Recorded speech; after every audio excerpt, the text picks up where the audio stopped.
Mbote Nabino, Bande Kobozo, occasion de l'émission Nabino, cher honorable, à vous de juger. Oui, nous avons toujours l'habitude de informer Bino pour une occasion. D'ailleurs, on m'a ramené aux autres émission. Cher honorable, à vous de juger. L'émission va s'aller pour culture générale en Mboka. Monsieur, c'est tout. Ma camouflage dans Mboka. Italie, religion, culture, politique. Et pourquoi pas aussi vous parler de ma camouflage divers. Mais le lot, si vous avez dit le lot, vous sali, vous connaissez le bino. Bandeko oyo bayebi koloba bandeko baza na makanisi baza pe makanisi ko partager na oyo ezole na mbongo na biso bazali ba leader d'opinion na politique ya mbongo na biso. Alors bino besoin na biso to ça d'abord merci na nzambe ndenge permettre le lot occasion le lot to kuta l'ensemble l'autre solo là masolo ezali tellement ébélé de recevoir le lot mais na plateau na biso to connaît bino bandeko oyo nous en avons bazali na ba tendance Biké, Bélé, tout à l'heure, monsieur Lachaleno. Tout à l'heure, dans le groupe de la Moissi, tout à l'heure, Jacques Ndala. Azali, président, il y a Dynamique Katoum du président. Il y a Nakati, il y a plateforme, il y a la Mouka. Tout à l'heure, on peut saluer Mbote Ndeko Jackie. Mbote Ndeko Jackie. Alors, tout à l'heure, dans mon panzi, tout à l'heure, Ndeko Maïs Chibangu. Azali Bongo, président, il y a président, directeur général, il y a groupe de presse Chat International, et puis Azali cadre, il y a IDFS, Mbote Ndeko Maïs Chibangu. Bonjour. Dans un cadre, membre. Membre. Oh. Ok. Azali expert en communication. Na logo kolanga mobile, Azali Bongo na PMB, juste na PMB, na Azali na Ndeko. Moi, je suis Sylvie Kalala, azali cadre chargé à communication à INC, ville province, il y a Kinshasa, et tout ça, il y a Sylvie Mbote Nayo. Mbote Ndeko Gabana. Alors, dans le bandit, dans le boko mobile, tout ça, bongo, na Ndeko Sami Wechi, azali bongo coordonnateur, il y a mouvement patriotique, et puis ancien conseiller principal, il y a le ministre de la jeunesse, et puis il y a porte-parole, il y a jeunesse, porte-parole, il y a jeunesse, dans le dialogue de l'OIA, de Kosami, Mbote Nayo. Mbote Mingi Gabana, Mbote Pena, co-débatteur dans la plateau. Merci Mingi. Alors, les autres, ils sont sur les réseaux, ils sont occupés. Ils ont pour la mise à Maramitali, nous avons dit ça. Dans le biso qui, on dit, pour la politique de Hollanda. Alors, pour ça, si j'ai eu, tu comprends que pour la bino lelo, tu entends maman ensemble la bino, vous voulez mis dans le poteau, mais tu gâteau, mais pour le moment qui est dans l'ingala, tu vois le lelo la coalition il y a Cash FCC. Et puis makambo oyo et au salama, makambo peut au salama. Coalition il y a FCC na Cash. Est-ce que et bandeli nango on a net comme lelo, est-ce que makambo zali ko tambo? Mutu na liboso bandi wa senaki. Neko Sylvia Zaliko na compte ya INC, nous allons les patriotes, Azali wana Sami Wechi, nous allons na IDPS, nous allons na Neko Maïs Chibangu. Tobani na mbela tope Motuna Liboso, Tobana na Neko, Tobi sobe na gueule foule, Jacques Ndala. Mbula moko ya Bosangani ya Cash na FCC. Est-ce que makambo za mutembo na ndenge bayokanaki nazo mission matondo mingi na mutuna nayo merci oza na 2 minutes koloba ke makambo za kotambola ndenge bayokanaki bisika bayokanaki na zalaki te makambo za kotambola ndenge mbotama ya Kongo azalaki pazo kozela wana neto na oyo kolobela ona zali mbotama ya Kongo azali moyi Kongo mbotama ya Kongo azozela nini mbotama ya Kongo azali kozela ali ya malamu bana wate na kelasi malamu soki a vu bokolo basala mwa mingi penza malamu po ete nzoto na ezo makolongolo mbotama ya Kongo azali kozela bikuke oyo ekangamaki efungwa na sembo ya mboka ezonga na nzela na ona tangi wana ata moko te esaleli nga nakota mingi penza na kati ya mozinga na solo wana te po nakoloba mingi nalobi tokoki kokende liboso ya bato kosambisaka bato to ko ba témoigner na sala ba muta sala na moté na ngombi na moké na mboka ba bebisi uto ba mibu ebele kasi ata ko moi pour les moté on dit c'est bodo ke malam les alités mais le mani tu veux juger président Félix lié en tant que ministre en tant que président chef de l'État institution la gestion mboka hôtel lelo pendant que autorité budgétaire ils allaient parlement ils ont un mot FCC pendant que banque centrale ils ont un mot FCC pendant que armée donc le lot stratégique ils ont un mot FCC je pense que les lots ils ont des cambouis au 5 sabango autant que ça va une mboka qui a solo ndenge que kala qui est aussi les manions on a été ça va péter au moment où ça va ici donc les alités dans des années autant on est là mingi pe atali kanisi moko ya balela moko moko na zaina yango po ete ko tala misala salema et ko salema te basi ba zunzela ya mokanzi. Alors nous allons continuer parce qu'on a vu ça tout rien de Sylvie eux ali moko ya bandeko ya INC ni le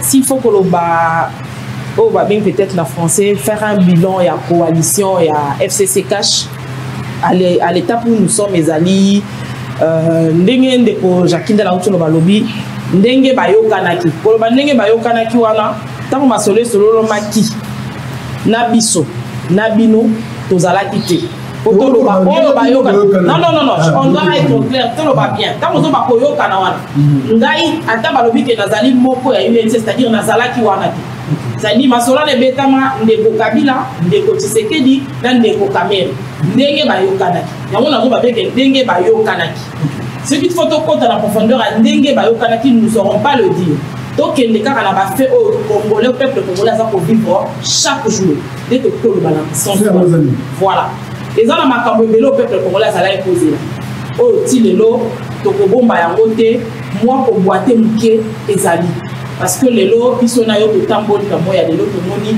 dollar $1 comme la valeur il y a 1900 francs aux allez locaux peuple congolais ça a posé la tête aux allez bon auto qui toki na likambo etali social na nous to commis si peuple na isika o la ça na nous ko laté parce que ti lelo na Congo ba baza ko kufa parce que ça ni mbongo ko soa soins médicaux lelo ba baza ko la banzala lelo ba na mususu pe batanga kate malgré ndenge balobi que tous en gratuité enseignement vu que l'institution scolaire peut abriter ou faire effectivité à gratuité enseignement et ça est belé tous à peine avant d'après monsieur super bazar non peine droit à enseignement alors cela ne veut pas dire non plus que tout le paquet coalition est échoué non nous devons pas répéter parce qu'on est à une année et quelques mois il y a coalition.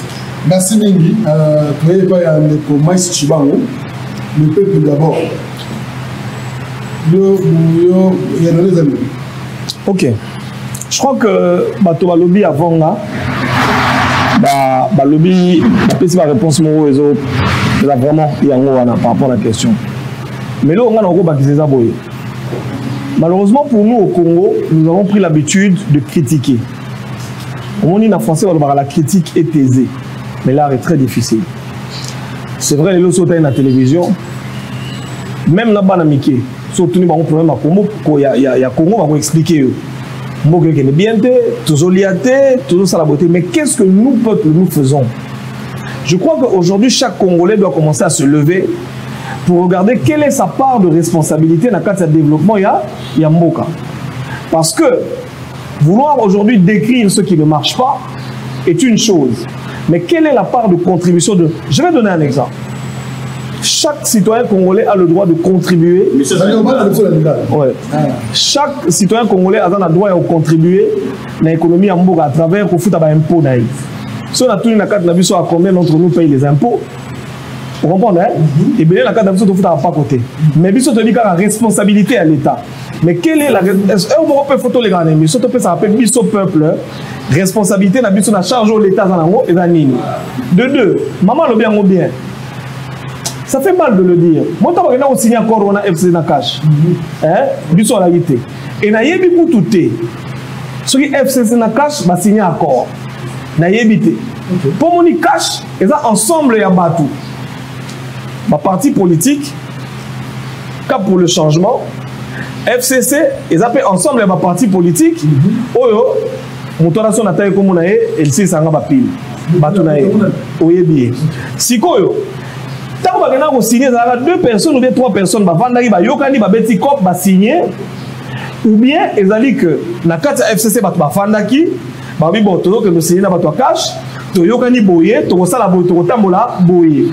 Ou bien ils allaient trois personnes ou soit deux personnes, bavandaki ba boule, ba sali cop, ba lingi ba imposer on a ba. Parce que au monde lelo, na carte ba désordre belé tout ça on a carte coalition. Au monde que nous continuons à la idée nous coopérer bien na chef de l'État mais batunaye ba militant naye ba membre ya parti naye même ba cadre ya coalition on a bazo sepela na bango te. Du coup ebele ba komona biso ba ministre to na armée to na banque centrale to na boye soki to sali que Tshisekedi a réussir mandat naye économie en mboka kenda bien sécurité zonga lobby bazo risquer ba reconduire ba voter bato ba koloba non biso FCC to bandeko ma mboka yem to ça la bien bazo bloquer. On comprend que aujourd'hui le peuple doit prendre ses responsabilités. Ceux to monique maramane et aussi maté photo solisa président de la République que non bon to comprendre que OK na ba on coalition pour ba bon biso té mais déjà to combien après nous allons peso boma na onka corona peso boma. Voilà, merci de Ozonga par rapport à la Corona. Il y a les patriotes Sami Wechi. Bino, il y a Bossalaki, coalition, on a cash. On a cash alors, on a Bino, on va avancer. Bon, merci beaucoup d'abord. On va associer la réflexion. Ali Bosso, je devrais dire ça à haute voix, qu'ils ont irresponsabilité politique. Il y a un mutu ya IDPS, nga mutu ya INC, nga mutu ya cash, mutu ya FCC na nié participation nanga direct ou indirect na alliance zoko lié parti nangai to regroupement nangai na regroupement mususu c'est ils ont une irresponsabilité politique. Surtout il y a un plateau boétoé soit pour replanter à partir na biso soit ba individu soit ngamo ne pour ngamo et ceux qui na pour ngamo je dirais na Sami Wechi individu ko lobela makambo mais là na attend que mouvement patriotique, ça veut dire la position mouvement patriotique. Je vois ça trop mal. Nous avons membre de l'INC, président Nangaï a signé accord na UDPS et na le Bangaï na zala quitté le makamuna bango. Ah c'est normal. Nous avons tout UDPS, Koloba était bango bayo kana ikuna ba imposer. C'est ça d'ailleurs na mode de gestion ya mboka, c'est le chef qui donne l'idée à suivre le militant à l'Ignotion. Lorsque le chef a fait si, effectivement, Makanisi n'était pas Moutou Moko, à ça l'effort, à faire comprendre les bateaux Nignazo Kanisa pour Namboka, les autres appuient et apportent leur contribution, même à input na bango, pour qu'enfin maintenant, tu réaliser vision. Il y a mon contrat qui est n'a inauguré au nom du chef de l'État. N'a ça au nom du chef de l'État. C'est un impulsion du chef de l'État. C'est-à-dire quoi? Idée à l'Ibosso et à chef de l'État. Il a une idée, il y a juste un instrument pour matérialiser l'idée à chef de l'État. Donc, joueur, il y a le joueur d'intérêt à dame, c'est le chef de l'État. Nous sommes que des pions. Mais par là, je veux dire que Alliance FC Cash nous engage, nous FCC, nous engage, nous Cash, et nous devons faire un effort, attaquer Cash de la FCC, et comprendre c'est quoi. Ils ont réuni Bisso FC la Cash alors qu'il va partir mi balai. Il y a des cas opposés, vraiment opposés. Il y a quelques années. Aujourd'hui, je crois mon humble avis. Après constat, il y a Alliance Bisso mi balai. D'abord, il y a qui obligation constitutionnelle. Où est le but que président et le premier ministre a eu une majorité parlementaire. Donc le président de la République, c'est ce qu'il dit, Azalaki n'a option sous soutien. Si pas yako s'allier na FCC par la majorité parlementaire. Et dès lors qu'ils allient option constitutionnelle, nous sommes obligés tous en tant que peuple congolais de se plier dans l'option constitutionnelle pour devenir un état de droit, c'est-à-dire respect des textes de notre pays, d'où la Constitution exige que le président de la République sans majorité parlementaire et avec majorité parlementaire se réunissent ensemble pour diriger le pays. Et à ce stade, nous estimons que nous avons le droit, il y a que ça là, évaluation à mi-parcours, c'est-à-dire un an et quelques mois, c'est tout à fait normal après. D'ailleurs, dans Mindele Balobaka, que évaluation à gouvernement, où il y a un dirigeant, c'est dans les 100 jours qu'on évalue. Nous sommes déjà à un an et quelques mois, c'est anormal de dire qu'on ne peut pas évaluer. Voilà, merci. Ndeko, pardon. Je vais rebondir dans l'intervention. Sincèrement, merci. Hein. Et le lobby, vous en avez raison. Dans contredire Yoté. Mais je voudrais ici vous faire réfléchir sur un fait. Je ne sais pas pour les autres, mais je ne suis pas représentant de mon parti politique. Ah. D'accord? La structure. Non, la structure UDPS, a communicateur au la télévision, au nom du parti. Okay. Ici, je suis membre, mais je parle en tant que citoyen. D'accord? Et étant un parti démocratique, vous le savez, UDPS fondamentalement de démocratie dans Mokolo, on peut réfléchir en toute démocratie au sein du parti pour dire, effectivement, aujourd'hui le pays, même ceux qui ne sont ni membres de l'UDPS, ni membres du FCC, au Bazo se reconnaît d'abord comme étant, nous sommes tous gérés par cette coalition, de gré ou de force.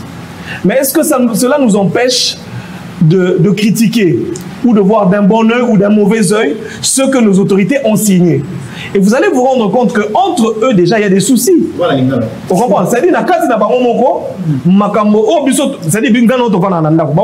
Parlement, premièrement, peuple. Et là, il faut que la mise pour heureux. Et vous avez peuple pour voter député Mabé. Mais oui, effectivement. Pourquoi est-ce que Bango a une majorité? Parce que le peuple a mal voté.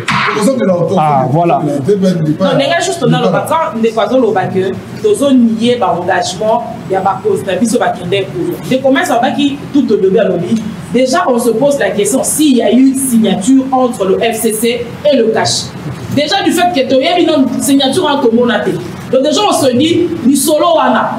Je vais vous répondre qu'est-ce qui a été dit. Oui. Parce que FCC a eu majorité parlementaire, d'où il faut pas voir Parlement, tu vois un peu. Mais quand on dit Bafandi Bayokanaki, il y a eu majorité parlementaire. Pardon. Merci. Bazan a besoin de réponse. La question rapidement. Jamais des structures. Il y a miné le IDPS. Na cash na FCC, baki koko gérer Moka sans non, ça on sait, mais qui a vu l'accord? Voilà, j'y arrive. L'accord, c'est autour du programme du gouvernement. C'est ça l'accord, effectivement. Autour du programme du gouvernement, qu'est-ce que nous allons faire pour la population? Vous qui avez aujourd'hui la majorité parlementaire et nous qui avions la présidence. Non, ne cherchez pas les accords, ça c'est preuve. Nous sommes dans les cadres constitutionnels et institutionnels. Non, je ne viens pas animer la galerie. Je ne viens pas animer la galerie. Non, information au Pessabiso. En tout cas, je pense que 70 millions de Congolais bien monter. C'est pourquoi tu as la média pour te informer. Ok. C'est de la raison. On n'a pas pour l'instant, nous voulons que donc c'est moi Liloba na ndeko mon avocat Jacqueline parce que nous tout lobby depuis 30 secondes après tu peux plutôt un dossier il y a Covid-19 il y a coronavirus donc il y a déclaration tout à l'heure la déclaration il y a des combien mais aussi pour démentir bandeko yo bazana beaucoup tout ça selon tout à l'heure ndeko Jacqueline 30 secondes na réussi balandi va comprendre ba moni ndenge agitation ça na plateau INC, FCC, IDPS, donc agitation. Parce que ça m'a fait, pas si maman tu m'as dit mal. Bah ça la tête à Bondoki. Bah comme nous connaissons nous bamou moko. Le roman ça le c'est une population pour la mise population pour la mise sur Dakar. Bango IDPS, ne ba kene ko kota Bondoki. Comme ko ça bango moko. Ne ko ine so ayer ça ayer par la oui. De votre cas, la raison, encore de dire monter. Oui, vous l'avez dit à monter. Mais vous dites que si mal, vous avez dénoncé à monter. Il y a un réseau à la ville. De quoi FCC lobby a profité pour ça la coyer pour le bas. Ce qui est, on va parce que vous avez dit qu'on monte la carte à corps. Les lots, quand les conséquences il y a un résultat de l'élection en 2018. Ah, mais il y a un soir. Ah, mais il y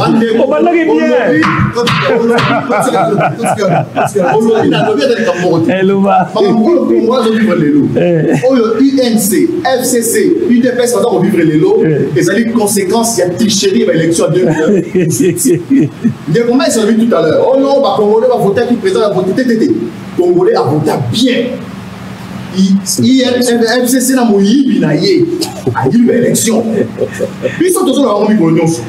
Ba institution ezali ko gérer mboka lelo, ezali résultante il y a ba élection té. Ezali résultante il y a bo solo, il y a boyokani na yandeko. Tshisekedi na ndeko Kabila. Ba mission ali kama Congolais to fongola miso ko ete isengeli na yo olamu. Likama ekwela Kabila. Ekwela Tshisekedi. Et là, Vital Kamel. Congolais, il faut que nous tout est au téléma. Dressons nos fronts. Alors, toi, les Kamotali. Avant que. Non, non, avant que. Non, avant que ne corona. Non, mais c'est quand même important. C'est quand même important avant que ne corona. C'est quand même important avant que ne corona. Ok. Au moins, le problème est à Boya. Malheureusement, dans Mboka Nabiso. Tout le monde personnifié. Au moins, comme Ndeko Jagé à l'ango. Il y a un Mobutu Stakala. Mon maman qui Mobutu, tu auras un type, état de droit, tu vas le peuple d'abord. Il y aura dans une partie à vous représenter. Comment on est l'association? Comment monter à Liboso? Dynamique. Voilà. Voilà. C'est-à-dire que tu as un si tu as un chef n'a pas un combo, il y a un gagné. Pour nous défendre Batou, au lieu de défendre l'idéologie. Effectivement. Vous comprenez le Rwanda? Nous sommes sur des faits. Bon, imaginons par l'absurde que le président n'a pas président. La minute hasard. Ayat. Alors, le chef de l'État va signer un avion pour nous Congolais. Nous sommes il y a le merci beaucoup. Alors, il y a un coronavirus, des communes, mais il y a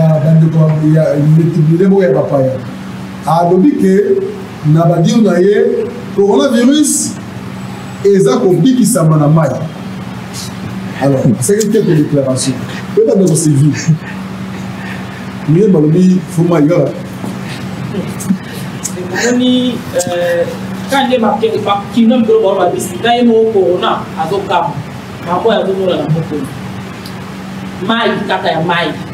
Banda corona est banni. Les États-Unis, bazana maïté. La Chine, bazana maïté. L'Espagne, l'Italie, maï ezate. Batola ba mela maïté. Bazana régime moko. Et si on a tout à l'omikara maï, c'est-à-dire nyonso, à toi qui as vu à Kalamo, toi qui as méli au Biki. Nous devons respecter le peuple congolais. Moindre de choses. Au moins, avant Mouyangi Aya, on a dit que na Madagascar, voilà. Donc, il y a solo à Maïti. Et ça a dit que tous autres qui sont dans la zone moko ya turbulence, oh, makamo, mouyebe, oh, que mouyebe avec ça va tout, mais combien va toujours si la vision ça va nous. Et Mikolo, pour les mois prochains sera terrible. Tout le monde est en direct par jour, comme on appelle plus de 50 000 contaminés, tout au bas. Il y a 2000 à vérifier. Et ça à vérifier. 2000 à vérifier. Et ça à vérifier. Les lois sont formule de Maï. Maï qui n'a qu'une. Côté où il va traiter, patient traiter ma kinine, voilà. Tout le monde, ceux qui chloroquine, tout le monde idée. On a vu des gens, on va se faire au Kangaba, on va lui passer au Béla. Nous avons dit, Banda va chayer kuna, nan nous va y aller à ta chloroquine, il y a ndam de amel. Si on a une formule à Maï. C'est pas les mingi, total à image Oyo. Oyo, c'est plus le nom. Bande il y a hôpital.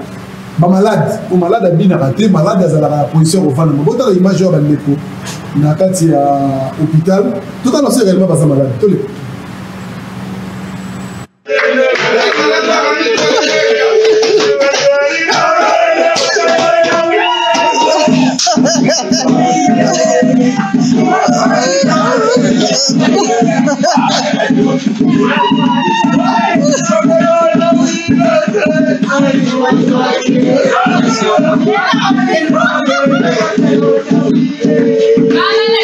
Thank you.